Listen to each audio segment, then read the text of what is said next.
क्या आप जानते हैं आपके पेट्रोल की कीमत समुद्र की सिर्फ 33 किलोमीटर चौड़ी एक पट्टी तय करती है। नाम है स्ट्रेट ऑफ हॉर्मुज और इस वक्त यही पट्टी दुनिया की सबसे खतरनाक जगह बनी हुई है।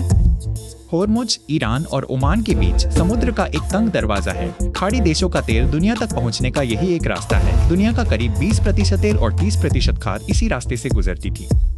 ये सब शुरू हुआ 28 फरवरी को। अमेरिका और इजराइल की ईरान से जंग छिड़ी और जवाब में ईरान ने ये दरवाजा ही बंद कर दिया। समुद्र में बारूदी सुरंगें बिछा दी गईं और जहाजों पर ईरानी सैनिक चढ़ने लगे।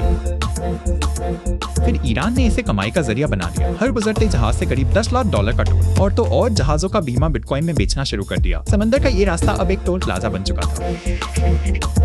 अमेरिका ने 13 अप्रैल से अपनी नाकेबंदी शुरू की। 127 जहाजों का रास्ता बदलवाया गया, 6 को रोक दिया गया। एक बार तो अमेरिकी लड़ाकू विमान ने मिसाइल लाकर एक टैंकर को ईरान पहुंचने से रोका और इसी हफ्ते जंग और भड़क गई। एक ईरानी ड्रोन ने अमेरिकी अपाचे हेलीकॉप्टर मार गिराया, पर दोनों पायलटों को समुद्र से बचाया एक रोबोट नाव ने, बिना किसी इंसान के चलने वाली।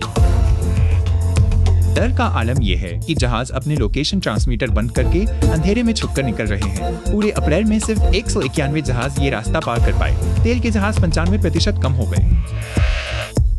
नतीजा, मार्च में कच्चा तेल $126 तक उछल गया, 4 साल का सबसे ऊंचा दाम।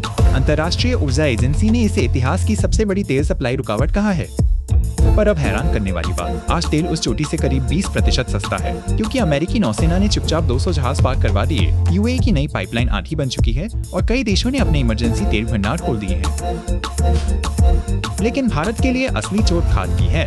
दुनिया की 30% खाद इसी रास्ते से आती थी और अब यूरिया के दाम 55% तक उछल चुके हैं, यानी असर सीधा किसान के खेत से आपकी रसोई तक पहुंचता है। और एक राज की बात, आपका इंटरनेट भी यहीं से गुजरता है। समुद्र के नीचे 7 इंटरनेट केबल इसी पट्टी से निकलती हैं और अब ईरान गूगल और मेटा जैसी कंपनियों से इनकी फीस मांग रहा है। असर पूरी दुनिया पर है।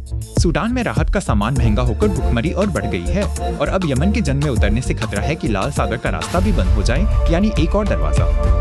आगे क्या? सट्टा बाजार कहते हैं जून के अंत तक रास्ता खुलने की उम्मीद 10% से भी कम है, पर साल के अंत तक खुलने की उम्मीद काफी ज्यादा।